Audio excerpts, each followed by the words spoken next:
आइए मेरे दोस्तों, आपका स्वागत है भगवत गीता पाठ में। सबके मंगल की कामना करते हुए आगे चलते हैं। ईश्वर का नाम लेते हैं पहले। ओम शंकरम शंकराचार्यम केशवम बादरायणम सूत्र भाष्य कितो वंदे भगवंतो पुनः पुनः। ईश्वरो गुरुरात्मेति मूर्ति भेद विभागिने व्योमवत व्याप्त देहाय दक्षिणामूर्तये नमः। ओम शांति शांति शांति। पुनः सबके मंगल की कामना करते हैं। अब आगे इन्होंने अर्जुन ने तो कह दिया, अब संजय कह रहे हैं ये सारी घटना को आगे धृतराष्ट्र से। अब उसकी चर्चा करते हैं, क्या कहते हैं। और सबसे पहले ये कहते हैं संजय उवाच। संजय उवाच, संजय ने कहा। क्या, किसको कहा? धृतराष्ट्र को कहा। और पहले उच्चारण करते हैं, फिर आगे चलते हैं। एवं मुक्त्वा ऋषिकेशं गुडाकेशः परन्तप नायोत्स्य इति गोविंदं मुक्त्वा तूषणीं बभूवः।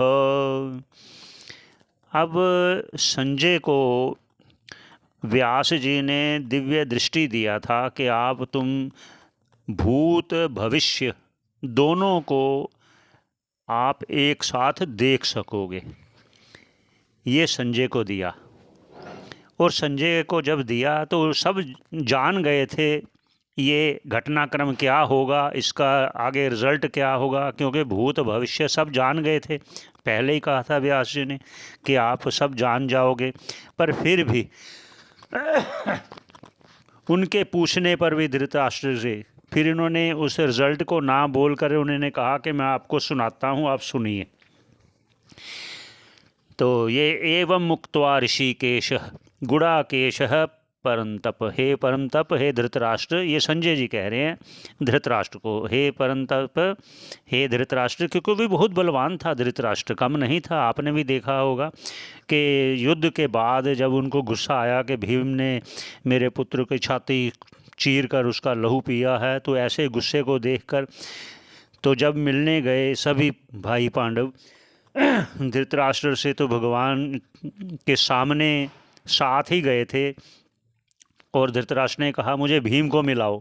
जब उन्होंने कहा तो भगवान ने इशारा किया भी इसके सामने पहले लोहे की मूर्ति रखो, ही उसको मिलाओ पहले, जो जैसे उसका आकार था भीम का। तो आपने देखा उस लोहे की जो मूर्ति को उसने अपनी बाहों में लेकर इतना ज़ोर से दौड़ा कि वो टूट गई। मतलब इतना बलवान था। अगर बलवान था तो युद्ध भी बहुत किए होंगे उन्होंने आपस में, परस्पर जो एक अभ्यास होता है, इसलिए वो परंतप कहा गया। और एवं मुक्त्वा ऋषिकेश, ऋषिकेश भगवान और गुडाकेश अर्जुन, ऐसा अर्जुन भगवान को कहकर हे धृतराष्ट्र ना योत्स्य, मैं युद्ध नहीं करूँगा, इति ये कहकर गोविंदम उक्त्वा तूषणीम बभूव, गोविंद को बोलकर चुप हो गए। तूषणीम बभूव, वो चुप हो गए, अब मैं युद्ध नहीं करूँगा। इतना वाक्य सुनकर संजय से, इतना वाक्य सुनकर आचार्यों का मत है, किन्हीं किन्हीं का मत है, वो भी मैं साथ साथ कहता हूँ कि वो इतना सुनकर वो इतने प्रसन्न हो गए कि अब उसने जब ये कह दिया मैं युद्ध नहीं करूँगा, तो इसका मतलब युद्ध नहीं होगा, मेरे पुत्र बच जाएंगे, मेरा राज्य बच जाएगा, ये फिर पुनः अपने वनवास को चले जाएंगे, ऐसा वो विचार करने लगा। कौन? धृतराष्ट्र। ऐसा कहे का मत है।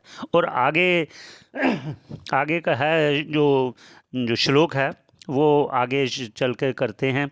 आपका श्रवण करने का बहुत बहुत धन्यवाद। आप जुड़े रहें, अभी मिलते हैं आपसे।